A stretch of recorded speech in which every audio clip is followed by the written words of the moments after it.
윤석만평 어제부터 이제 시작을 했는데 그 여러 시청자분들께서 좀 재밌다는 반응을 많이 보여주셨어요. 그래서 뭐제 이름이 마침 만자로 끝나다 보니까 거기에 평을 붙여서 윤석만평으로 했습니다. 오늘 윤석만평의 주제는 진짜 보수란 무엇인가입니다. 진짜 보수란 무엇인가?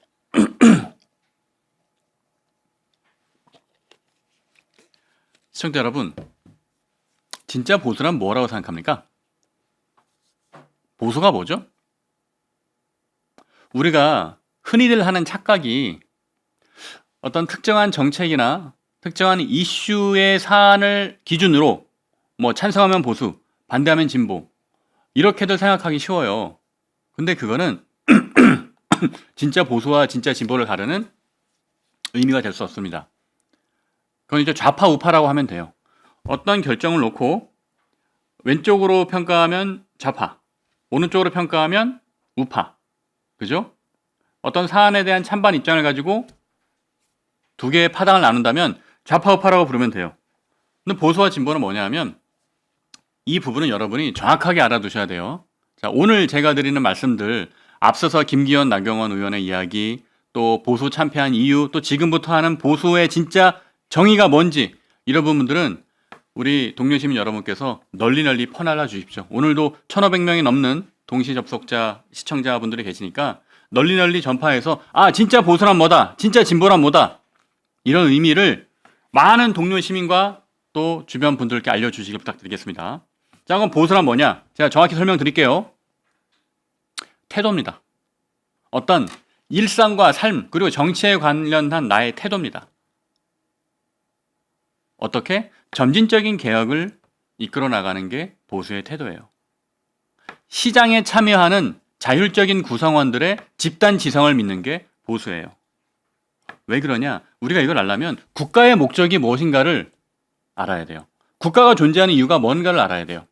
아리스토텔레스, 플라톤 같은 사람들은 국가의 존재 이유가 선을 위해 존재한다고 했습니다. 그러니까 어떤 선한 목표를 위해 국가가 존재하는 것이라고 했어요. 국가의 목표가 뚜렷하게 존재하죠. 그리고 그래서 국가에는 일종의 인격, 국격이 부여가 됩니다. 이 이야기가 쭉 이어져 내려오면서 반대로 사회개혁론자들은, 그러니까 홉스나 로크와 루소 같은 사회개혁론자들은 반대의 생각을 했어요. 국가는 필요하기다. 국가 자체에 무슨 목적이 있느냐? 그거 뭐 눈에 보이지도 않는데. 그럼 국가란 뭐냐? 자연 상태 인간이 우리가 갖고 있는 권리, 인권을 국가라는 형이상학적인 상징 체계를 만들어서 양도한 겁니다. 그러니까 필요악이란 얘기예요. 국가가 없으면 제일 좋은데, 근데 없으면 너무 혼란스러우니까 우리 인민이 갖고 있는, 자연상태 인간이 갖고 있는 권한을 떼서 양도해 준 것, 그게 국가예요. 그리고 그것이 오늘날 어떤 사상으로 이어집니까? 로크에 이어서 국민주권과 저항권으로 이어지는 겁니다. 그것이 오늘날 자유민주주의 사상의 핵심이 된 거죠. 그러니까 앞서 아리스토텔레스와 플라톤이 얘기했던 것과는 다르죠. 앞서서는 이걸 목적론적 국가관이라고 합니다. 국가가 어떤 목적을 가지고 있다. 그리고 뒤에 얘기한 사회계약론자들의 국가관은 발생론적 국가관이라고 부릅니다. 그런데 조금 더 시기가 지나서 마르크스가 나옵니다. 마르크스는 뭘 해요? 프롤레타리아 혁명을 얘기하죠. 프롤레타리아 혁명을 얘기하면서 국가라는 이데올로기가 없어져야 한다고 얘기를 합니다. 그리고 끝으로 제시하는 게 뭡니까? 유토피아, 공산사회를 제시합니다. 자, 마르크스는 어쨌든 형식적으로는 국가가 없어져야 된다고 얘기를 했지만, 그러나 유토피아, 공산사회가 건설된다는 것도 그것도 일종의 하나의 국가관이에요. 그죠? 프롤레타리아 혁명을 위해서 존재하는 겁니다. 국가는. 이것도 일종의 목적론적 국가관입니다. 근데 마르크스의 패착은 어떻게 자본주의가 망해갈지에 대해서 정확하게 자본주의를 분석하고 예측은 했는데, 공산주의 사회가 오고 나면 그때 어떻게 우리 뭐 해야 되지? 에 대한 청사진이 없었어요. 그 청사진 빈자리를 메운 것이 이제 레닌이었죠. 구소련. 그러다 보니 마르크스의 국가관은 어떤 부분에서는 아리스토텔레스와 일맥상통합니다. 무슨 뜻이냐? 무슨 뜻이냐면 국가가 어떤 선한 존재의 목적을 갖고 있다라는 이야기죠. 그럼 제가 이 말을 왜 설명드리냐 하면, 자, 아까 사회 계약론자들의 국가관은 국가가 필요악이라 그랬어요. 그죠?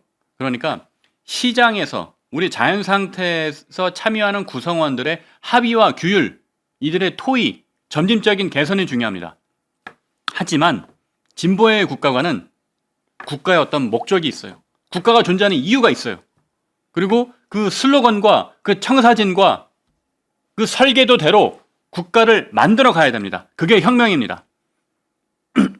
논리로 치면 진보의 역사적 인식론과 역사관, 국가관은 연역법이에요. 대전제를 세워두고 그 전제에 맞춰서 딱딱 현실을 꿰맞추는 겁니다. 보수의 역사관은 귀납법입니다.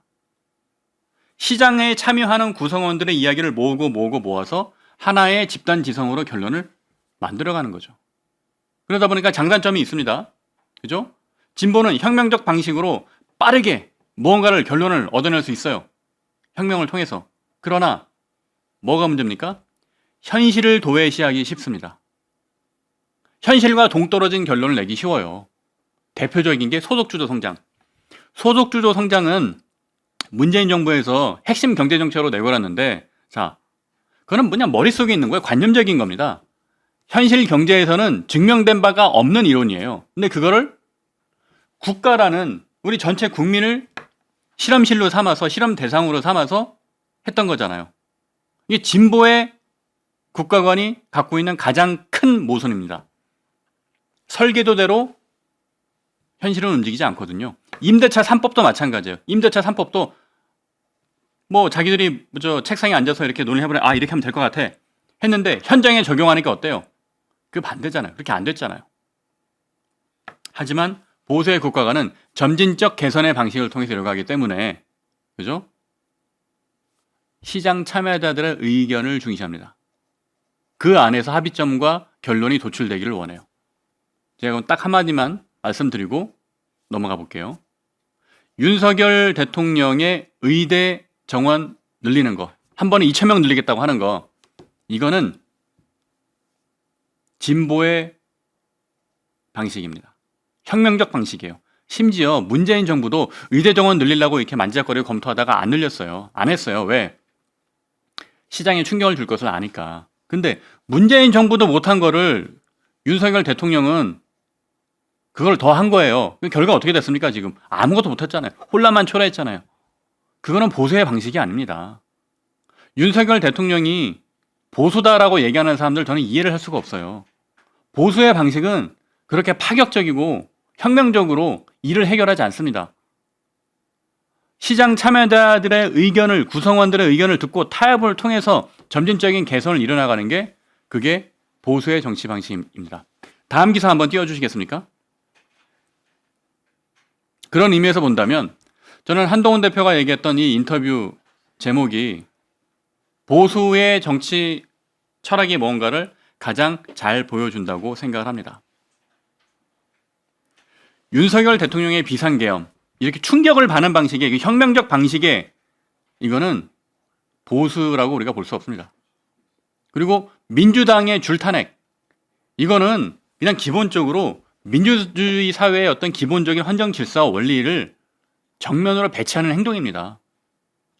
두 가지 모두 자유민주주의를 파괴하고 있는 것이고, 결국 이 온갖 모순은 87년 체제의 한계로부터 나왔다.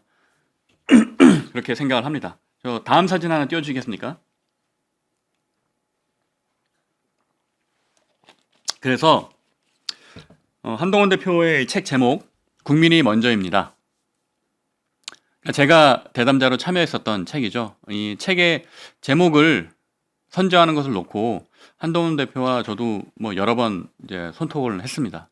그랬는데 결과적으로는 제가 추천한 제목보다는 한동훈 대표가 선택한 이 제목으로 결정이 됐어요. 그리고 지나고 보니까 저 또한 이 제목이 가장 잘 맞는 것 같다라고 동의를 합니다.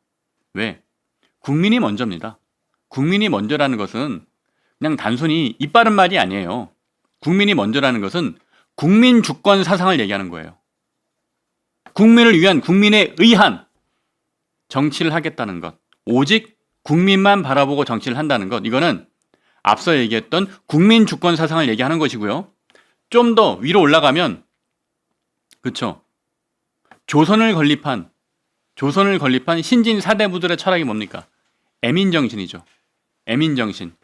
그것이 바로 국민 주권 사상의 핵심입니다.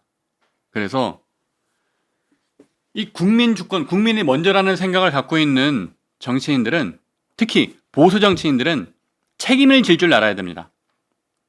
보수는 책임입니다. 한동훈 대표가 늘 얘기하는 거죠. 책임을 진다는 것은 무엇이냐? 나의 행동에 대한 책임을 지는 것이기도 하고 공동체에 대한 책임을 지는 것이기도 해요. 그냥 나 혼자 잘 먹고 잘 살자는 거는 그건 보수의 정치는 아니잖아요. 우리가 같이 잘 살아야 되는 거잖아요. 그러려면 뭘 해야 됩니까? 책임을 질 줄 알아야 돼요. 공동체에 책임을 지는 것. 예를 들어서 제가 지금부터 드리는 말씀도 여러분 널리 좀 전파해 주실 부탁드릴게요. 우리가 윤석열 대통령을 좋아했던 것은 사람에게 충성하지 않는다고 해서 좋아한 거 아닙니까? 사람에게 충성하지 않는다는 건 무슨 뜻이에요? 오직 국민에게만 충성하겠다는 뜻이잖아요. 이순신 장군이 누구에게 충성했어요? 선조 임금에게 충성했습니까? 아니죠. 백성들을 위해 충성한 거잖아요. 선조 임금은 여러분이 아시는 것처럼 이순신 장군을 죽이려고까지 했었던 사람입니다. 그리고 선조 임금은 이순신 장군을 제가 보기에는 막 질투했던 것 같아요. 그래서 어떻게든 그냥 힘들게 만들고. 자, 다시 얘기하겠습니다. 우리가 윤석열 대통령을 그냥 검사해서 대통령까지 만들었던 그 국민의 마음속에는 뭐가 있었습니까? 사람에게 충성하지 않는다는 정신. 그건 뭐예요? 오직 국민을 위해 충성한다는 겁니다. 그렇다면 지난 12월 3일 밤 비상계엄 상황에서 국민의힘 정치인들은 뭘 해야 됐습니까? 오직 국민을 위해 충성한다는 생각을 가졌다면 당연히 비상계엄을 막았어야겠죠. 그러나 윤석열 대통령에게 충성한다는 생각을 갖고 있었다면 그 반대로 행동을 했겠죠. 사람에게 충성하지 않고 오직 국민에게 충성한다는 윤석열 대통령의 그 명언을 정치에서 실천했던 사람은 저는 국민의힘 안에서 한동훈 대표밖에 없다고 생각을 합니다. 그러니까 한동훈 대표를 비롯해서 한동훈 대표로 대표되는 그 정치 세력, 그들만 국민을 위해 충성을 한 거지 나머지 분들은 윤석열 대통령을 위해서 충성한 것, 그렇게 생각해 볼 수도 있지 않습니까? 여러분 시청자분들의 생각은 어떻습니까? 요약하겠습니다. 우리가 보수가 윤석열 대통령을 대통령으로 만든 것은 가장 그 결정적인 워딩은 사람에게 충성하지 않는다, 국민에게 충성한다는 그 뜻이었어요. 그럼 그거를 지금에 와서 돌이켜보니 가장 잘 구현하고 있는 사람은 누구다? 맞습니다. 그렇습니다. 이 이야기를 많은 곳에 전파해 주시기를 부탁드리겠습니다.